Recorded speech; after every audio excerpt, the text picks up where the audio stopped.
तो स्वागत है आपका पाठशाला में।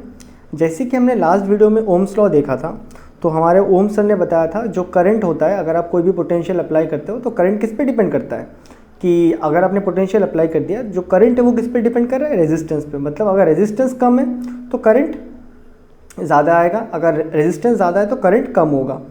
तो जैसे ही ओम सर ने इसको बताया तो बाकी सारे साइंटिस्ट लग गए अपने अपने काम पे। तो उन्होंने बेसिकली क्या किया, एक बार समझो इस एक्सपेरिमेंट को, उसके बाद रेजिस्टेंस और रेजिस्टिविटी सारे क्लियर हो जाएंगे। डन है। अब देखो बेसिकली स्टार्टिंग में क्या हुआ कि हमने यहाँ पे एक 1 वोल्ट पोटेंशियल को लगाया।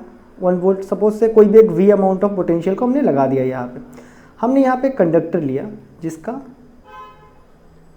लेंथ मान लो 1 मीटर स्क्वायर था और एरिया कितना था, अच्छा लेंथ 1 मीटर का था, एरिया था जाके 1 मीटर स्क्वायर का।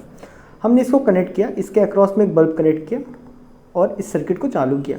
तो हमने देखा कि बल्ब ग्लो हो रहा है। वेरी फैसिनेटिंग, ओम्स लॉ चलो चल रहा है। अब हमने क्या किया, हमने इस पोटेंशियल को चेंज नहीं किया, हमने सेम इसी पोटेंशियल को रखा। अब हमने क्या किया, अब हमने इसका जो एरिया है ना, एरिया को पहले 1 मीटर स्क्वायर का था, अभी मैंने इसको थोड़ा बड़ा कर दिया। साइंटिस्ट लोगों ने किया था वैसे, कितना कर दिया, 2 मीटर स्क्वायर के एरिया को कर दिया। डन। और फिर इसके अक्रॉस एक बल्ब कनेक्ट किया। तो जैसे ही किया तो देखा कि बल्ब थोड़ा ज़्यादा ग्लो हो रहा है, थोड़ा ज़्यादा ग्लो हो रहा है। बोला अच्छा एक ऐसे हो गया। फिर क्या किया, फिर हमने चेंज किया, इसके एरिया को हमने 3 मीटर स्क्वायर के एरिया कर दिया। डन। इसके एरिया को 3 मीटर स्क्वायर के एरिया कर दिया, इसको सेम वही पोटेंशियल के अक्रॉस हमने कनेक्ट किया और यहाँ एक बल्ब भी लगाया। अब हमने देखा जैसे ही 3 मीटर स्क्वायर हुआ, ये बल्ब और ज़्यादा ग्लो कर रहा है, ये बल्ब और ज़्यादा ग्लो कर रहा है। हमने देखा अच्छा एरिया बढ़ाने पे क्या हो रहा है, एरिया बढ़ाने पे बल्ब ज़्यादा ग्लो कर रहा है। तो अगर ओम सर करेक्ट थे कि इसका मतलब क्या है, जैसे हम कोई चीज़ के एरिया को बढ़ा रहे हैं तो रेजिस्टेंस कम हो रहा है। ये बातें क्लियर है। तो अगर ओम सर करेक्ट है, मतलब करेक्ट है, तो उसके अनुसार बल्ब ज़्यादा ग्लो क्यों कर रहा है, क्योंकि करंट ज़्यादा पास हो रहा है। करंट क्यों ज़्यादा पास हो रहा है, क्योंकि रेजिस्टेंस इस बार कम हो रहा है। डन। तो हमने देखा कि ऐसे मान लो, लेट अस कंसिडर यही, ठीक है। अभी मैं इसका लेंथ को L मान लूँगा, ठीक है, लेंथ को L, एरिया को A मानता हूँ, ठीक है। ये जो एरिया था A। Let us consider a conductor with area A and length L, ये हमने माना। तो हमने यहाँ पे क्या देखा, जैसे हम लोग एरिया को बढ़ा रहे हैं तो रेजिस्टेंस कम हो रहा है। सो जो आपका रेजिस्टेंस है कम हो रहा है, मतलब क्या, इन्वर्सली प्रोपोर्शनल, एक बढ़ रहा है तो और एक कम हो रहा है। एरिया बढ़ रहा है, रेजिस्टेंस कम हो रहा है। So resistance is inversely proportional to area. अगर आप एरिया बढ़ाते चलोगे तो आपका रेजिस्टेंस कम होते रहेगा। ये तो हमने देखा। तो साइंटिस्ट लोग यहाँ पे नहीं रुके। अब अगर आपके पास एक वायर है, आप उसके क्या करोगे, इसको मोटा करोगे और क्या कर सकते हो, इसको लंबा कर सकते हो। तो उन्होंने क्या किया, सेम इसी सेटअप को, एक बार तो एरिया बढ़ाया, इस बार क्या किया, लेंथ बढ़ाने लग गया। तो पहले 1 मीटर था, अभी 2 मीटर का लेंथ लिया। सेम वही potential across, V amount of potential. यहाँ पे एक लगाया बल्ब, इसको कर दिया कनेक्ट। जैसे ही कनेक्ट किया देखा पहले तो ग्लो हो रहा था, अब ये थोड़ा उससे कम ग्लो हो रहा है, इससे थोड़ा कम ग्लो हो रहा है। पहले ज़्यादा ग्लो हो रहा था, अभी कम हो रहा है, लेंथ को बढ़ा रहा है। फिर उन्होंने लेंथ को और बढ़ाया, सपोज 3 मीटर लेंथ कर दिया, सेम वही पोटेंशियल के अक्रॉस में रखा, बल्ब कनेक्ट किया, सीरीज को बनाया। अब देखा लेंथ बढ़ने पे ग्लो क्या है, और भी कम हो रहा है। तो उन्होंने देखा अच्छा यहाँ पे ग्लो कम हो रहा है, इसका मतलब क्या है, करंट कम पास हो रहा है। करंट कम पास क्यों हो रहा है, क्योंकि इसका रेजिस्टेंस बढ़ रहा है। डन। तो अगर ओम सर कनेक्ट है, क्योंकि करंट ज़्यादा करंट कब पास होगा, जब आपका रेजिस्टेंस कम होगा। इस केस में क्या हो रहा है, करंट बहुत ही, मतलब ग्लो बहुत ही कम हो रहा है, इसका मतलब करंट बहुत ही कम पास हो रहा है। इसका सिंपल से एक ही मतलब है, रेजिस्टेंस बहुत ही ज़्यादा बढ़ रहा है। तो ऑल्सो यहाँ से हम क्या देख सकते हैं, जो रेजिस्टेंस है, रेजिस्टेंस इज डायरेक्टली प्रोपोर्शनल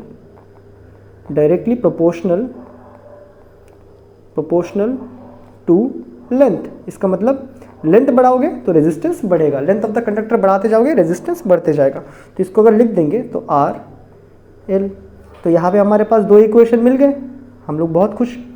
तो दोनों को इकट्ठा लिखें, दोनों को इकट्ठा लिख दिया तो क्या आया, डायरेक्टली प्रोपोर्शनल L/A। अभी ये नहीं है इक्वल टू का साइन नहीं है, और हमें पता है अगर इसको इक्वल टू का साइन बनाना है तो हमें एक कांस्टेंट लिखना पड़ेगा। तो हमने लिखा कांस्टेंट L/A। ये जो रो आया, ये जो कांस्टेंट आया ना, इसी कांस्टेंट को हम बोलते हैं रेजिस्टिविटी। क्यों, रेजिस्टेंस के टर्म पे, मतलब रेजिस्टेंस के द्वारा एक कांस्टेंट निकालें तो इसका नाम दिया रेजिस्टिविटी। डन। अब रेजिस्टिविटी क्या होता है, बेसिकली इसका डेफिनेशन क्या बताया गया, रेजिस्टिविटी होता क्या है, इसका डेफिनेशन हमें क्या बताया गया। देखो एक बार, हम ही लोगों ने खुद इसको बनाया कि रेजिस्टिविटी को हम क्या डिफाइन करेंगे। अब हमने बोला रेजिस्टिविटी क्या था, एक रेजिस्टेंस था। कब था रेजिस्टिविटी, हमारा रेजिस्टेंस था जब हमारा लेंथ कितना था 1 मीटर का था और एरिया क्या था 1 मीटर स्क्वायर का था। तो इस केस में अगर हम यूनिट लेंथ पे और यूनिट एरिया पे जो हमारा रेजिस्टेंस हमें फील होता है ना, जो रेजिस्टेंस यहाँ फील होता है इस कंडक्टर के थ्रू, जो भी रेजिस्टेंस होता है जब हम लोग 1 मीटर स्क्वायर का लेंथ और 1 मीटर स्क्वायर का, जब हम लोग 1 मीटर का लेंथ लेते हैं और 1 मीटर स्क्वायर के एरिया लेते हैं कोई भी एक कंडक्टर का, मान लो कि 1 मीटर का लेंथ है और 1 मीटर स्क्वायर का एरिया है, तो उसमें जो रेजिस्टेंस होता है उसी को हम रेजिस्टिविटी बोल दिया। डन। क्योंकि हमारे पास और कोई तरीका था नहीं इसको निकालने का उस पर्टिकुलर टाइम पे। तो resistivity is the resistance offered by a conductor when 1 unit. अब यूनिट क्यों लिखते हैं, कोई अगर एनीहाउ हम लोग एसआई में है तो आप चाहे तो 1 मीटर लिख सकते हो, बट अगर कोई दूसरा यूनिट का है जैसे सीजीएस वगैरह का तो वो लोग सेंटीमीटर लिख देंगे। तो resistivity is the resistance offered by a conductor when 1 unit नहीं 1 मीटर लिख देंगे, चलो हम लोग एसआई में लिखते हैं 1 metre length of conductor with area 1 meter square. Resistivity is the resistance offered by a conductor when 1 meter length of conductor with 1 meter square with area 1 meter square is connected to a potential difference of 1 volt. ये बातें clear है। तो इसमें जो resistance आएगा उसी को हम क्या बोलेंगे, उसका बोल देंगे रेजिस्टिविटी। ठीक है, और उसमें जो करंट फ्लो होगा उसको हम नाप सकते हैं बाय एमीटर। यहाँ तक हमें बातें क्लियर है। तो डन। तो इसका भी यूनिट निकालते हैं, यूनिट क्या होगा, it is unit of resistivity. Done. Unit of resistivity ए कैसे निकालेंगे हम, बेसिकली अगर तुम यहाँ पे देखो तो रो यहाँ पे आया, रो यहाँ आया, ए को मैं उस तरफ भेज दूंगा, that is rho is equal to कैसा लिखा जा सकता है, रो यहाँ पे रख देंगे, ए को उस तरफ भेजेंगे, दैट इज आर, ए आ जाएगा, एल जाएगा नीचे। अब देखो तो इसका यूनिट कैसे निकालेंगे हम, फटाफट बताओ। यूनिट निकालने के लिए सिंपल सा फंडा, रेजिस्टेंस का यूनिट क्या है हमारा, रेजिस्टेंस का यूनिट है ओम, रेजिस्टेंस का यूनिट ओम, एरिया का यूनिट मीटर स्क्वायर, लेंथ का मीटर, तो रेजिस्टिविटी का यूनिट क्या रहेगा ओम मीटर, या फिर इसको ऐसे भी लिखते हैं छोटा सा ओ जैसा बना के ऐसा खींच के ओम मीटर। ये होता है आपका रेजिस्टिविटी का यूनिट। क्या यहाँ तक बातें क्लियर है। डन। अब देखो, अब चीज़ों को बताने का दूसरा भी तरीका होता है। अगर कोई चीज़ ज़्यादा रोक रहा है तो वो कम छोड़ रहा है, अगर कोई चीज़ ज़्यादा छोड़ रहा है इसका मतलब वो कम रोक रहा है। ये बातें क्लियर है। तो यहाँ पे रेजिस्टिविटी रोक रहा है, तो छोड़ने के टर्म पे भी हम एक टर्म निकालना चाहते थे कि छोड़ कितना रहा है फिर। ठीक है, अगर रेजिस्टिविटी रोक रहा है तो छोड़ कितना रहा है, अलाउ कितना कर रहा है फिर चार्जेस को पास करने के लिए। तो हमने उस चक्कर में एक नया टर्म इंट्रोड्यूस किया, दैट इज रेजिस्टेंस हमें पता था तो हमने एक और टर्म इंट्रोड्यूस किया, कंडक्टेंस। क्या, कंडक्टेंस। ये जो कंडक्टेंस है इसको हम बेसिकली जी से लिखेंगे, बराबर है। और ये होता क्या है, ये होता है तुम्हारा G is equal to 1/R। इसका मतलब क्या है, अगर कोई चीज़ ज़्यादा रोक रहा है, कोई चीज़ ज़्यादा रोक रहा है तो कम छोड़ रहा होगा। कोई चीज़ अगर कम छोड़ रहा है, अगर रेजिस्टेंस कम है, ठीक है, रेजिस्टेंस कम है तो छोड़ वो ज़्यादा रहा होगा, कंडक्टेंस ज़्यादा होगा। इसी को सेम हम इसके टर्म पे लिखना चाहते हैं इन टर्म्स ऑफ रेजिस्टिविटी। ठीक है, कंडक्टेंस इन टर्म्स ऑफ क्या है, resistance, conductance in terms of resistance. अब हम लिखना चाहते हैं रेजिस्टिविटी के साथ, तो उसका जो रिलेशन बनता है, तो रेजिस्टिविटी था तो यहाँ पे आ जाएगा कंडक्टिविटी। तो कंडक्टिविटी को कैसे लिख देंगे हम, ऐसा लिखते हैं सिग्मा से। और ये क्या होता है तुम्हारा, ये होता है तुम्हारा सिग्मा इज इक्वल टू 1/ρ। इसका मतलब कोई चीज़ अगर ज़्यादा रेजिस्टिव है तो कंडक्टिवनेस क्या होगा, कोई चीज़ ज़्यादा रेजिस्टिव है, रोक ज़्यादा रहा है तो कंडक्टिवनेस कम होगा। कोई चीज़ कम रेजिस्टिव है, कम रोक रहा है तो कंडक्टिवनेस ज़्यादा होगा। यहाँ तक हमें बातें समझ आता है, ये एक दूसरे के रेसिप्रोकल में, ठीक है। तो कंडक्टेंस क्या होता है, कंडक्टेंस क्या होता है, it is reciprocal of resistance. Resistance का रेसिप्रोकल को क्या बोलते हैं हम, कंडक्टेंस बोलते हैं। कंडक्टिविटी क्या होता है, इट इज़ रेसिप्रोकल ऑफ क्या, कंडक्टिविटी। कंडक्टिविटी का उल्टा रेसिप्रोकल क्या बोलेंगे हम, वो है it is reciprocal of resistivity. यहाँ तक बातें क्लियर है, डन।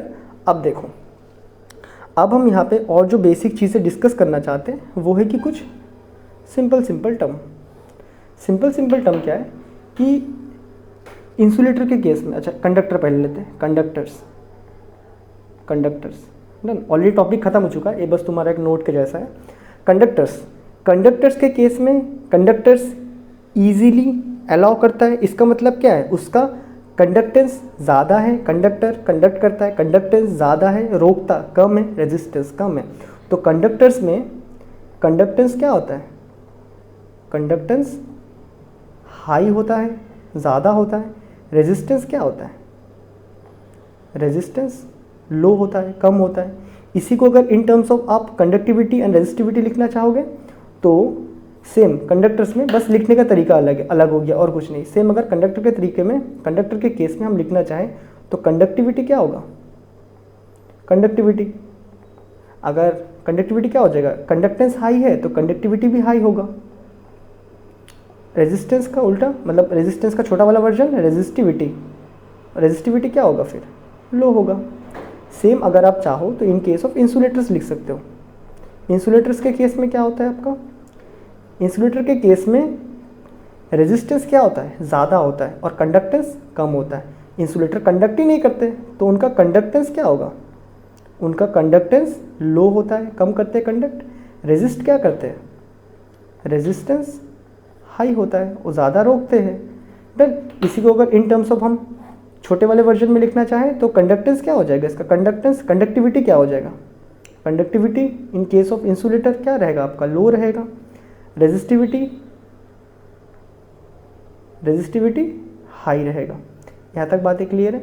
अब देखो, अभी एक और क्वेश्चन जो बहुत ही फेमस हमारे अराउंड घूम रहा था कि ये जो कंडक्टिविटी है ये इंट्रिंसिक है, मतलब ये अंदरूनी प्रॉपर्टी है कि बाहर वाले फैक्टर से इफेक्ट होते हैं।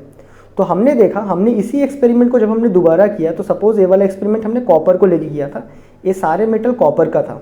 उसके बाद जब हमने एल्यूमिनियम को लेके किया तो हमने देखा यही सेम चीज़ों पे अलग अलग रिजल्ट आ रहे हैं। अलग अलग मतलब क्या है, पहले अगर ये बहुत ज़्यादा ग्लो कर रहा था, मतलब लिमिनोसिटी बहुत ज़्यादा था, तो जब हमने एल्यूमिनियम लिया तब हमने देखा एरिया बढ़ाने पे ग्लो तो कर रहा है लेकिन उतना ग्लो नहीं कर रहा है जितना कॉपर के केस में कर रहा है।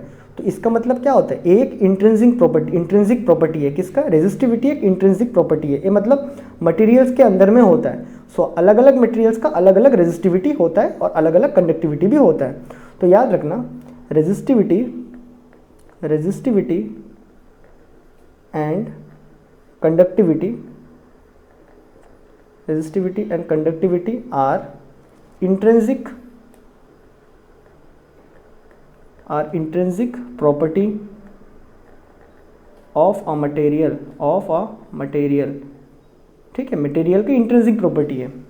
एवरी मटेरियल, सारे material has different resistivity and conductivity.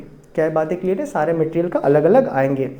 अब जैसे ही हमने बोला कि इंट्रिंसिक प्रॉपर्टी है तो हम चाहते हैं कि इसका प्रूफ दो कि रेजिस्टिविटी तुम्हारा एक इंट्रिंसिक प्रॉपर्टी है। ये सारे मटेरियल के अंदर अपना अपना सारे मटेरियल का होता है, तो उसका प्रूफ दो। तो इसका जो प्रूफ है वो हम नेक्स्ट वीडियो में करने वाले हैं। क्या हमें बातें क्लियर है? तो मैं मिलता हूँ आपसे नेक्स्ट वीडियो में, तब तक के लिए गुड बाय।